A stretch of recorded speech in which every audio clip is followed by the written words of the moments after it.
Break के बाद bulletin में एक बार फिर आप सभी का स्वागत है और अब बात करेंगे देवभूमि उत्तराखंड की। आपको बता दें कि विश्व की सबसे ऊंची चोटी माउंट एवरेस्ट है, जिसे नेपाल में सागर माथा के नाम से भी जाना जाता है। बहुत लोगों को यह भी पता होगा कि इसे ब्रिटिश सर्वेयर अफसर जॉर्ज एवरेस्ट का नाम दिया गया, लेकिन बहुत कम लोग उस शख्स के बारे में जानते होंगे जिसने यह बताया कि माउंट एवरेस्ट ही दुनिया की सबसे ऊंची पर्वतमाला है। आपको बता दें कि माउंट एवरेस्ट की सही ऊंचाई बताने वाले इंसान राधानाथ सिकंदर थे, लेकिन अफसोस की बात यह है कि उनका नाम कंप्यूटर में भी नहीं है। और इस कड़ी में बीजेपी के पर्यटन मंत्री सतपाल महाराज ने मीडिया से बात करते हुए कहा, राधानाथ सिकंदर का नाम भी एवरेस्ट के साथ जोड़ा जाना चाहिए, क्योंकि जॉर्ज एवरेस्ट सर्वेयर जनरल थे और राधानाथ सिकंदर वो व्यक्ति जिन्होंने एवरेस्ट की सही ऊंचाई को नापा और लोगों के सामने एवरेस्ट की सही ऊंचाई को रखा था। जॉर्ज एवरेस्ट के बारे में हमने बताया, राधानाथ सिकंदर के बारे में बताया, और हमारी मिनिस्ट्री का यह प्रयास होगा कि हम माननीय प्रधानमंत्री जी को चिट्ठी लिखेंगे और इंटरनेशनल लेवल पे भी चिट्ठी लिखेंगे कि एवरेस्ट के साथ सिकंदर का नाम भी जोड़ा जाए, क्योंकि वही पहला बंगाली व्यक्ति था जिसने माउंट एवरेस्ट को नापा। प्रदेश की खाद्य मंत्री रेखा आर्य ने राज्य के सभी क्रय केंद्रों में धान क्रय, मंडुआ क्रय की स्थिति से जुड़े सभी मुद्दों को लेकर विभाग के अधिकारियों के साथ समीक्षा बैठक की। तो वहीं इस पर कैबिनेट मंत्री ने कहा कि प्रदेश में धान क्रय को लेकर भारत सरकार की ओर से 8,30,000 मीट्रिक टन का लक्ष्य दिया गया था, जिसके तहत लगभग 6 लाख मीट्रिक टन का धान क्रय किया गया है। बाकी बचे लक्ष्य को 31 दिसंबर 2023 तक पूरा करने के लिए अधिकारियों को निर्देशित किया गया है। ये परफॉर्मेंस रही है जिसमें स्वयं खाद्य विभाग, फूड है, यूसीएफ है, एनसीसीएफ है, यूसीसीएफ है, यूपीसीयू है, सीए है। तो इन संस्थाओं ने किस प्रकार से जो लक्ष्य इनको दिए गए थे उस हिसाब से इन्होंने कितनी अचीवमेंट हासिल करी है। तो फूड डिपार्टमेंट लगभग 65% कर पाया है, यूसीएफ 87% कर पाया है, एनसीसीएफ 17% कर पाया है। तो एनसीसीएफ के मैंने साफ कहा है क्योंकि बहुत ही न्यूनतम इन्होंने मतलब लक्ष्य के करीब भी नहीं है और लक्ष्य के स्टार्टिंग जैसा भी इनका नहीं दिख रहा, रुझान नहीं दिखा। तो इनके टारगेट को निरस्त करने के निर्देश दिए हैं और वो टारगेट को शिफ्ट करने के लिए जो संस्था अच्छा काम कर रही है उनको शिफ्ट करने के लिए कहा है।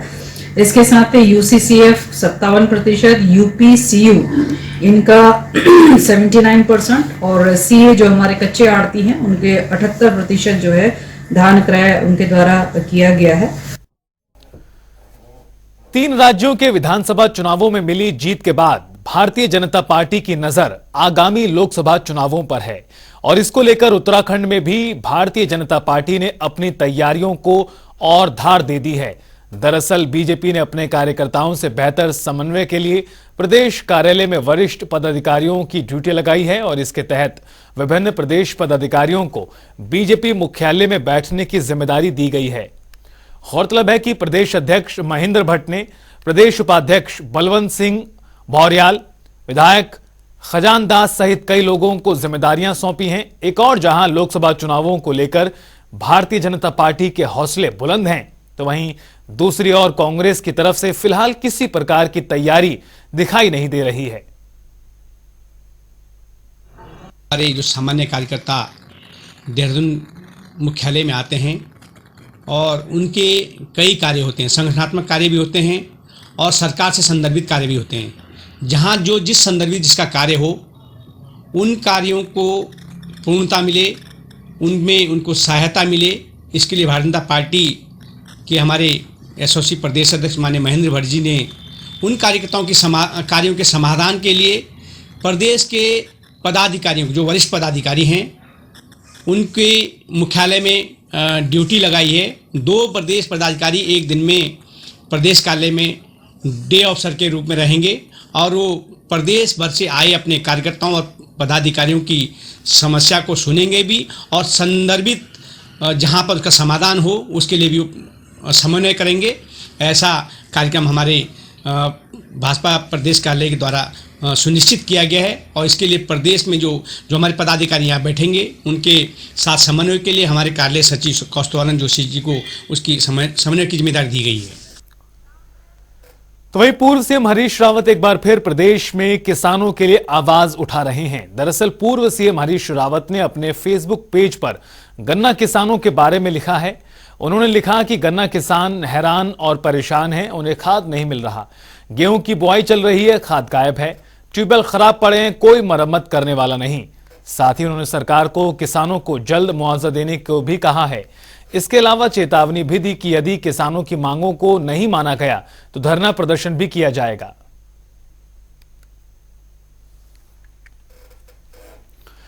तो वहीं खटीमा के दूरस्थ गांव सरपुड़ा बग्घा में कुछ महीनों से खतरनाक जंगली जानवरों जैसे बाघ आदि से खतरा बना हुआ है।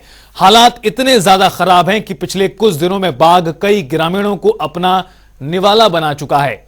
वहीं विभाग की ओर से इन गांवों को बफर जोन भी घोषित किया गया, जिससे ग्रामीणों में भारी आक्रोश है।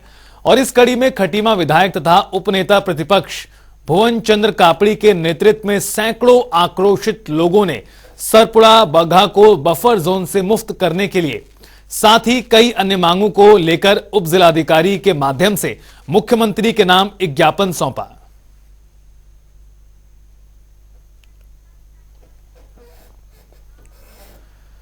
तो वहीं उत्तराखंड में मौसम लगातार करवट बदल रहा है और मौसम विभाग ने अगले 2 दिनों तक पर्वतीय जिलों में ठंड रहने की संभावना जताई है। आज और कल पर्वतीय जिलों में कहीं कहीं पाला गिरने की संभावना को देखते हुए येलो अलर्ट भी जारी हुआ है। इस दौरान सुबह और रात में ठंड ज्यादा रहेगी। आपको बता दें कि बुधवार को हल्द्वानी का न्यूनतम तापमान 2 डिग्री नीचे गिरकर 4.2 डिग्री सेल्सियस दर्ज किया गया। इस दिन का तापमान 23.3 डिग्री सेल्सियस रहा।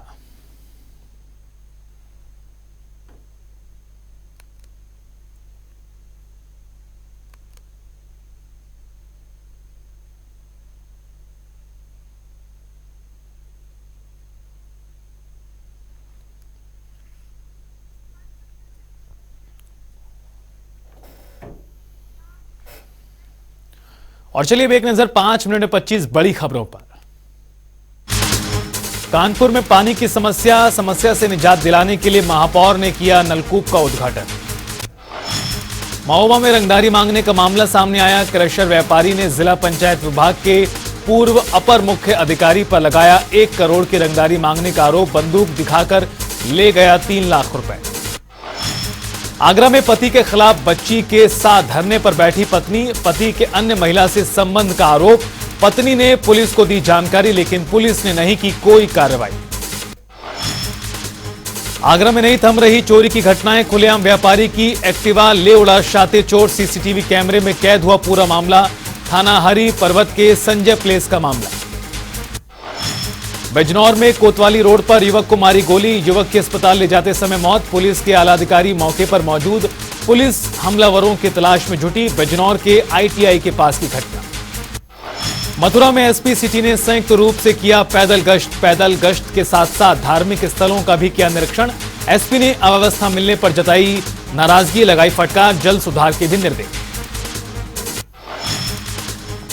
फिरोजाबाद में पुलिस के हाथ लगी बड़ी कामयाबी। राजेश हत्याकांड का पुलिस और एसओजी टीम ने किया खुलासा।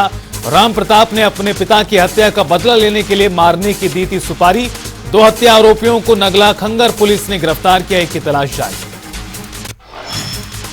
फर्रुखाबाद में नगर पंचायत ईओ नवाबगंज की कार्यप्रणाली से खफा सभासद। पूर्व में सभासदों ने घटिया निर्माण कार्य कराने की जिलाधिकारी से की थी शिकायत। आक्रोशित सभासदों ने नगर पंचायत कार्यालय पहुंचकर ईओ के खिलाफ जमकर किनारेबाजी। घटिया निर्माण कार्य का ठेकेदार से विरोध करने पर मारपीट का लगाया आरोप। आगरा में राज्य सरकार ग्राम पंचायतों में लगाएगी सीसीटीवी कैमरे। त्रिनेत्र योजना के जरिए मुख्य चौराहों पर लगाए जाएंगे सीसीटीवी। सुरक्षा की नजर से बहुत उपयोगी साबित होगी योजना। कानपुर में उद्योग व्यापार मंडल ने पुलिस कमिश्नर से की मुलाकात। अहिंसा चौक कपड़ा बाजार में लगी बैरिकेडिंग को हटवाने हेतु ज्ञापन के जरिए व्यापार मंडल ने बैरिकेडिंग हटवाने की मांग कर व्यापारियों को राहत देने की अपील की। कानपुर में विधायक ने पक्की सड़क का कराया निर्माण। 80 लाख रुपए की लागत से तैयार हुई सड़क लोकार्पण कर जनता को किया गया समर्पित। प्रतापगढ़ में डीएम और एसएसपी ने कारागार का किया निरीक्षण। कैदियों की समस्याओं को सुन जेल प्रशासन को दिए निर्देश, जेल परिसर की साफ सफाई का किया औचक निरीक्षण। झांसी में मेडिकल कॉलेज के पोस्टमार्टम हाउस में नरमुंड और मानव हड्डियां मिलने से मचा हड़कंप, सीएमएस ने दिए आदेश, पुलिस मामले की जांच में जुटी। पीलीभीत में हजारा के धनार घाट पर पेंटूल पुल का निर्माण कार्य जारी, माह के अंत तक निर्माण कार्य पूरा करने का विभागीय दावा, पेंटूल पुल को लाइफ लाइन का दिया जाएगा नाम। पीलीभीत में नगर पालिका में पार्किंग की व्यवस्था न होने से चक्का जाम लगा, एम्बुलेंस की गाड़ियां घंटों फंसी रहती हैं, तीमारदारों को होती है असुविधा। प्रयागराज के विश्वविद्यालय के हॉस्टल में बम बनाते समय उड़ा छात्र का हाथ, अफरा तफरी का माहौल, घायल को अस्पताल में भर्ती कराया गया। प्रयागराज में निर्माणाधीन ब्रिज का गार्डर गिरा, स्थानीय लोगों में अफरा तफरी, पुलिस जांच में जुटी। अमरोहा में महिला की हत्या कर टॉयलेट के टैंक में छुपाया शव, उधार दिए पैसे लेने के आरोपी के पास गई थी महिला, जिला अदालत ने आरोपी दंपत्ति को सुनाई उम्र कैद की सजा। सहारनपुर में युवती के साथ छेड़खानी में टीचर की पिटाई, युवकों ने लात घूंसों से पिटाई की। झांसी में अज्ञात वाहन और बाइक की टक्कर, हादसे में बाइक सवार पिता पुत्र की मौत, पुलिस ने शवों का पोस्टमार्टम कराया। अलीगढ़ में दरोगा की पिस्टल से गोली लगने के बाद घायल महिला ने इलाज के दौरान तोड़ा दम, परिवार में कोहराम, पुलिस मामले की कार्रवाई में जुटी। सहारनपुर में तांबा निकालते समय ग्रेनेड में धमाका, हादसे में किशोर की मौत, पुलिस ने शव का कराया पोस्टमार्टम। लखीमपुर खीरी में प्राइवेट स्कूल में छात्र की संदिग्ध परिस्थितियों में मौत, फिजिकल एक्टिविटी के दौरान तोड़ा दम, पीड़ित परिवार ने पुलिस में दर्ज कराया मुकदमा। इटावा में सैफई आयुर्विज्ञान विश्वविद्यालय में कर्मचारियों की हड़ताल, धरना प्रदर्शन में पहुंचे कोऑपरेटिव बैंक के अध्यक्ष, कर्मचारियों की समस्याओं को सुन उसको निस्तारण कराने का आश्वासन दिया गया। लखीमपुर खीरी में कोहरे के चलते डीसीएम और इनोवा गाड़ी में टक्कर, आधा दर्जन लोग गंभीर रूप से घायल, घायलों को अस्पताल में भर्ती कराया। और फिलहाल इस बुलेटिन में इतना ही, वक्त तो चला एक ब्रेक का, आप देखते रहिए जनता टीवी।